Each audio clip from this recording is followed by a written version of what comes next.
안녕하세요. 반갑습니다. 재테크는 여호수아처럼 데나리온 김강주입니다. 반갑습니다. 대다리온 김우수입니다. 와. 자, 드디어 대망의 2024년도가 짜잔 하고 시작되었습니다. 지난해도 저희 데나리온을 부족한 가운데 많이 사랑해 주시고 축복해 주시고 구독해 주시고 또 공유해 주셔서 너무 감사드리고요. 올해도 저희도 최선을 다할 테니 뜨거운 관심과 사랑 부탁드리겠습니다. 네, 올해는 우리 구독자 여러분들의 가정에 평안이 넘치고 또 데나리온을 통해서 구독자님들의 어떤 재정적 상황이 좋아지고 하나님의 은혜가 넘치는 구독자님들의 삶과 가정이 되기를 바랍니다. 아멘. 자, 그래서 오늘 첫 주 첫 방송이잖아요. 네. 올해 2024년도 투자는 네. 어떤 방향을 바라보아야 할까? 모르죠. 저희도 모릅니다만 네. 그래도 많이 공부했습니다. 그죠? 네. 연휴 동안에. 그래서 2024년도 투자 방향에 대해서 네. 우리가 정리한 것을 우리 센터장님께서 일목요연하게 네. 말씀해 드리겠고 이것을 바탕으로 올해 투자, 그죠? 그렇죠. 투자의 참고, 네. 좋은 유익한 시간이 되었으면 좋겠습니다. 일단은 경제나 투자 관련 몇 가지 이슈가 있는데요. 몇 가지 올해 네. 경제 투자 관련된 이슈를 네. 몇 가지로 정리해 네 가지로 봤거든요. 일단은 네 가지. 네, 자, 첫 간단하게. 번째는 무엇일까요? 네, 일단은 미국 금리가 음. 내릴 것인가, 예. 동결할 것인가, 또 내리면 어느 정도까지 내려갈 것인가가 예. 이슈가 될 것 예, 같습니다. 일단 지난해 12월 달에 연준에서 금리는 내릴 것이다라고 어느 정도 불확실성이 있던 것들을 많이 훼손을 했습니다. 그죠? 네, 예. 파월 그 의장이 또 감사하게 예. 이제는 동결을 계속 갈 거고 내년에는 내려야 되지 않을까. 예. 근데 어느 정도일까? 이제 이게 네. 또 언제일까? 모르죠. 이것은 조금 네, 관전 포인트. 네, 맞습니다. 어떻게 생각하세요? 저는 뭐 최소한 보통 BP라고 하는데 0.25씩 내리니까 예. 한 두 번 정도는 내리지 않을까. 한 왜냐하면 서너 번 내리기에는 지금 미국의 GDP가 너무 물론 돈을 풀어서 예. GDP 있지만 GDP가 너무 좋고 인플레이션이 내려가고 있는데 그렇게 빨리 내려갈 것 같지는 않고 실업자 수도 증가가 되지 예. 않고 그래서 예. 여러 지표를 볼 때는 내릴 거다는 거는 좀 정해진 것 같고 예. 네, 한 0.5 정도 두 번 정도는 내리지 않을까? 파월이 지금까지 지난해까지 보면 네. 시장에 그렇게 호락호락 따라가지는 않았어요. 아, 그럼요. 네. 그리고 무엇보다도 역대급으로 성공한 연준 의장으로 네, 자리매김하고 맞습니다. 싶어 하는 그 욕심이 많더라고요.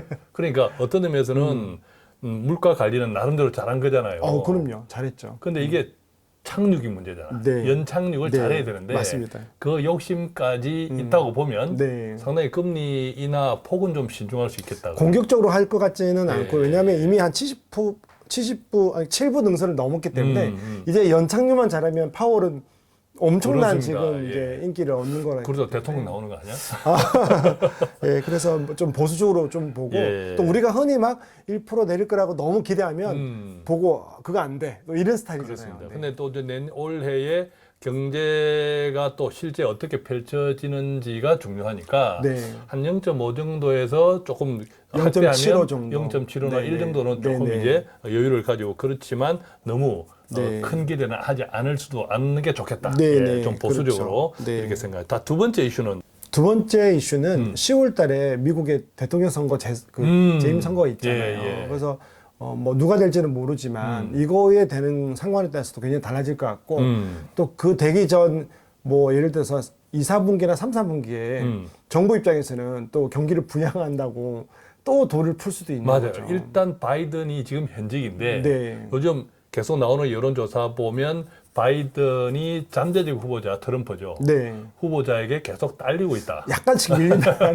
그럼 밀린다. 결국 현직 대통령 입장에서 카드는 정책이니까 그죠? 그렇죠. 네. 경제를 좋게 해야 되죠. 그러면 이제 뭐 GDP가 작년 같은 경우 3, 4분기 GDP가 한 7%가 넘었거든요. 예, 사실 예. 이건 경제 도약 개발 도상국에 나타나는 예. 거니까 다 돈을 푼 거니까 돈을 풀면 또 인플레가 또 안 예. 죽거든요. 그래서 예. 이 딜레마가 있을 텐데 그래서 어쨌든 대선을 이겨야 되니까 그래서 그런 것도 우리가 좀 주시해서 봐야 되지 않냐 예. 싶은 거죠. 자, 그럼 세 번째 이슈는 어떤 게 있나요? 세 번째는 이제 미국에서 넘어와서 한국으로 넘어오는데 한국의 이제 경제가 어떻게 될 거냐, 무역 수지가 어떻게 돌아갈 좀 거냐. 답답한데 네. 최근 지난해 11월 달까지 자료를 보면 네, 31년 만에 대중국 무역 적자. 처음 그죠? 30년 만에 처음으로 우리 중국 수출이 거의 적자, 대부분이니까 그죠? 적자 전환. 적자였습니다. 그동안 중국이 우리한테 돈을 퍼주다가 네. 이제 자칫하면 한국이 중국에 돈을 퍼줘야 되는. 그래서 외교적 위험도 있고 이런 경제적 위험도 같이 예. 있고 뭐 환율 문제도 예. 있는 거죠. 그래서 우리나라가 좀 회복되어야 되거든요. 또 이게 또 반도체 영향도 좀 크긴 해요. 크죠. 그죠? 네네. 예. 그래서 일단은 24년도는 미국은 미국인데 올해 한국 금리도 지금 문제인데 미국 금리가 지금 5.5 정도 되거든요. 예. 방송하는 동안. 그럼 한국 금리가 지금 3.5인데 예. 2% 갭이 있는 건데 미국은 작년에 금리를 많이 올렸단 말이에요. 그렇죠. 그리고 이제 올해 동결하거나 내린다고 했는데 한국은 작년에 얼마 안 올렸거든요. 이것도 지금 딜레마죠. 왜냐하면 예. 금리를 한국도 올려야 되는데 못 올렸죠. 예. 올릴 수가 없죠. 그냥 물가를 지금 못 잡고 예.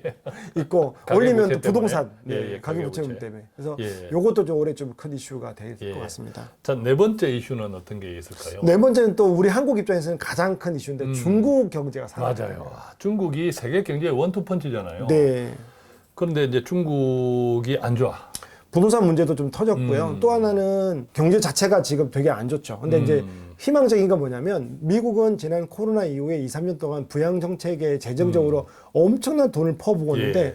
중국은 이제 시작하고 있기 때문에 그걸 보면서 조금 중국이 살아나지 않을까 생각하지만 그 나라의 어떤 정치적인 변수 때문에 너무 어려운 것 같아요. 중국도 이제 인구도 네. 꺾이기 시작한다. 네, 출산율이 네. 굉장히 안 좋아요. 맞습니다. 대국, 인구 네, 대국치고는 인도의 밀리는 인구가 거죠. 뺏겼잖아요. 네, 네, 네. 인구 1등을. 네. 그다음에 어떤 그 교육, 학습 이런 뭐 대졸자, 네, 네. 중졸 이상, 고졸 이상도 굉장히 적더라고요. 그렇죠. 생각보다. 네. 여러 가지 이제 문제들이 많은데 자, 그러면 조금 전에 정리해 주신 하나, 둘, 셋, 네 가지 이슈를 네.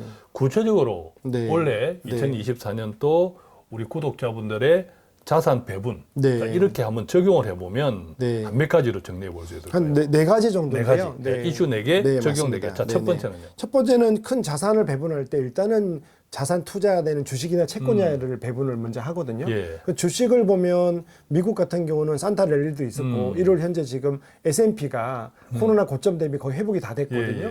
네, 그리고 이제 채권 같은 경우는 미국의 금리가 또 떨어질 수가 있으니까 그래서 저는 이제 미국이 이미 단기적으로 많이 오버슈팅이 됐다, 올라왔다. 그래서 지금 시점에서 여전히 매월 적립식으로, 적금식으로 투자하는 것들이 더 안전하고 좋다는 거고, 만약에 목돈이 있다, 그러면 주식보다는 좀 채권 쪽에 목돈을 한 번에 넣는 거죠. 넣어서 당장은 아니지만 미국의 금리, 미국 지금 장기채를 이야기하는 거고요. 미국의 장기채를 투자하면 한 2, 3년 안에 금리가 조금씩 내리면서 우리가 적절한 수익률, 그러니까 채권 수익률에서 기대하는 그 이상의 수익률은 이번에는 좀 가질 수 있지 않을까. 그래서 그렇게 생각을 합니다. 채권은 금리가 떨어지면 무조건 좋은 거잖아요. 수익이 그죠? 오르는 거죠. 뭐 일단, 다른 변수도 그죠? 있지만 네, 일단은 다른 변수, 그렇습니다. 가장 강력한 변수가 네, 네, 금리 맞습니다. 변수니까 네. 금리는 또 한번 꺾이기 시작하면 꺾이는 쪽으로 계속 가잖아요. 그렇죠. 맞습니다. 오르락 내리락 하는 것이 이미 아니라 5.5까지 올랐기 때문에. 예, 그렇습니다. 네, 네.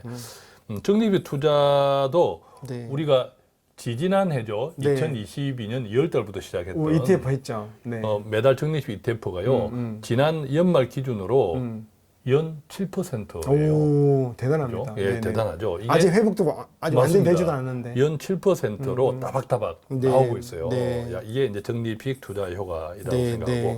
자, 그러면 두 번째는 네.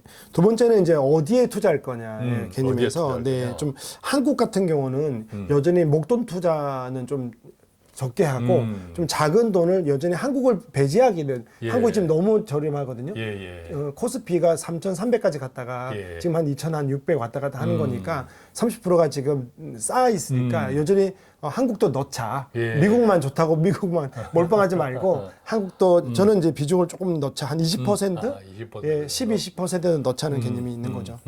그러니까 한국이 요즘 디스카운트 한 30% 돼 됐다 있죠. 하더라도 네. 이게 과거의 100 기준의 경제인가? 네, 그렇죠. 자, 이것은 좀 우리가 네. 생각해 봐야 된다고 하면 네. 한국 경제가 최근 이제 다른 글로벌 이 경제 전문 기관에서도 조금 걱정들을 하는 것처럼 네. 이게 조금 경제 자체가 조금 하향 추세다고 하면 네. 조금 보수적인 관점을 가지는 게 그렇죠. 좋겠다. GDP도 많이 떨어지고 있고 경제 체력이 약해진 거기 예, 때문에 예. 싸다고 들어가기보다는 좀 더 멀리 보고 좀 사랑하는 마음으로 조금만이라도 했으면 좋겠습니다. 자, 세 번째는요. 세 번째는 이제 아시아인 거죠. 아시아. 네, 그래서 미국은 아까 그렇게 이야기를 해드렸고 주식과 채권으로 말씀했고 이제 주식으로 넘어오면 한국 조금 하자. 그다음에 아시아 경제를 좀 가자. 왜냐하면 중국이 60% 갖고 있는 거잖아요. 네, 중국에 몰빵하지는 말고 아시아에 하는데 네 번째가 인도거든요. 예. 그래서 이제 일단은 아시아와 인도를 좀 따로 떼서 아시아도 한 10% 비중을 가져가자 말씀드리고 싶습니다.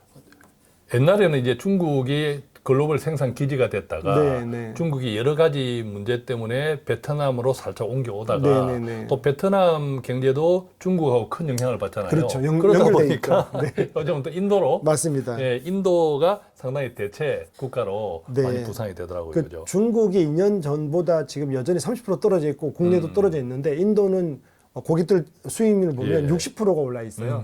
그럼에도 불구하고 아까 말씀드린 것처럼 예. 경제 체력이 국내는 여전히 좀 어려운데 인도는 계속 좋아지고 있고 예. 인구도 뭐 인구도. 넓고 예. 미국에 있는 여러 가지 공학이나 의료 쪽에 있는 일거리들이 인도로 다 넘어가고 있거든요. 맞아요. 예, 그래서 예. 인도도 여전히 매력적이라서 저는 이제 미국을 중심으로 한 60, 70%, 한국 10%, 아시아 10%, 인도 한 10% 넣어서 매달 뭐 내가 포트폴리오를 짜면 그렇게 짜면 좀 좋지 않을까 예. 생각해 봅니다. 인도도 빈부격차도 엄청 심한 국가이지만 네. 가장 큰 장점은 진짜 인구더라고요. 인구입니다. 그죠? 네, 예전에 중국 생각할 때 그죠? 인구 때문에 이 종교적인 문제도 있고 해가지고 네, 네. 그냥 많이 낮춰주의더라고. 네, 네. 많이 낮춰.